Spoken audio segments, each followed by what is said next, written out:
Man! What is a man? Choudenshi Bioman. Bioparticles detected. Choudenshi Bioman. Hello and welcome to Earth Alien ProtoMet. And in today's episode, we'll be taking a look at the 8th entry in the Super Sentai series, Choudenshi Bioman. Now, this Showa-era season, which was particularly popular in France, has some significance for us here in the United States, but we'll discuss that in a little bit. First, let's get to the plot. The evil Neo Gear Empire, led by the megalomaniacal Dr. Man, seeks to conquer Earth and prove that their science and technology are superior. 5 individuals soon learn from Peebo, a robot from the planet Bio, that they are descended from people who were showered with powerful bioparticles.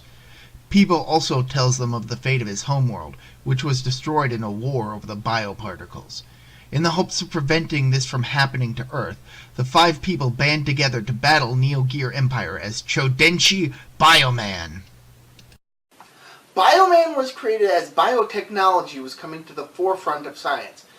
However, I don't think the writers actually understood what biotechnology was and just liked the word, because the plot of Bioman is more biology versus technology rather than biotechnology. Choudenshi Bioman is rather unique in the Super Sentai series, as instead of having an army of human-sized monsters to battle the Rangers one at a time, the Neo Gear Empire instead consists of a small group of robots, the Big Three and their subordinates, the Beastnoids, who enact the various plots to take over the world, with the Monster of the Week replaced with giant robots for Bio-Robo to battle in order to defend Earth. This means that the Bioman team battle a rotating cast of enemies that allows for said enemies to be a bit more developed than if they had to share the screen time with a weaker monster. Well, aside from the grunts. It's just a shame that's not really the case. 2 of the Big Three, Mason and Farah, are bland and generic villains. The majority of the Beastnoids, Sigorn, Metzler, Aquiger, and Messerju, are similarly poorly developed, with Aquiger and Messerju being so dull that they're killed off just over halfway through the series.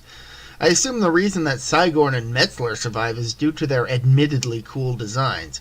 But the standout villains are Monster and his subordinate Juo. These 2 are goofy characters who just steal the spotlight whenever they get the chance. The pair may seem dim, but you can tell how close of friends they are just from watching their scenes. Switching over to the heroes for the bit, the first Yellow 4, Mika Koizumi, is killed off after only 10 episodes, a result of the actress reportedly being very difficult to work with.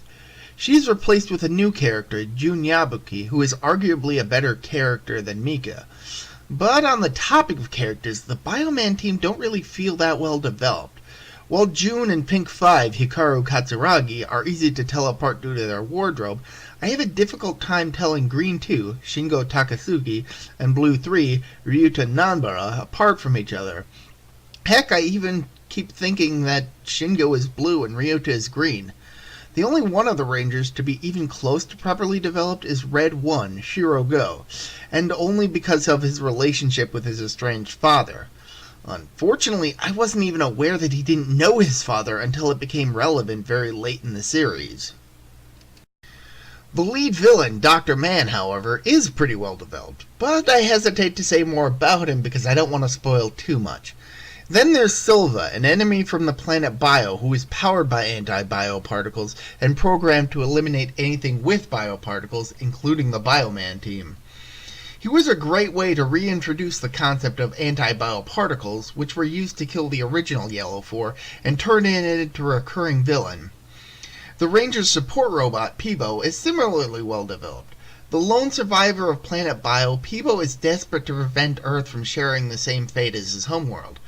And there are some moments that highlight just how tragic his history is. But his personality does remind me quite a bit of Alpha 5. That last point may not be by accident. Haim Saban, founder of Saban Entertainment, had actually pursued the Super Sentai license for broadcast in the US after watching some of the series while on a trip to Japan. He had even intended to dub Bioman to be the first part of what eventually became Mighty Morphin Power Rangers, even going as far as producing a pilot for it. And before anyone leaves a comment about this, no, the series is not the first entry in the franchise to include an extra hero, or even a sixth ranger. There is a character who claims to be a sixth member of the team, and he does fight alongside the Bioman team, and he does also transform, but he never does the latter two at the same time. In fact, the only time he transforms, which is all of half an episode, he's being controlled by Neo Gear Empire, and when he comes to his senses, he immediately changes back to normal and never transforms ever again. To be completely honest, I don't think Choudenshi Bioman is that good of a show. It's far from terrible, and it's quite enjoyable for the most part. I just don't think it does too much to stand out from the rest of the Showa-era Super Sentai shows. Now, I'm sure that there are plenty of fans who absolutely love this season. More power to ya. It just doesn't do it for me. And that having been said, I would say give this show a watch. You can do much worse. Until next time, this has been me, ProtoMet. See ya.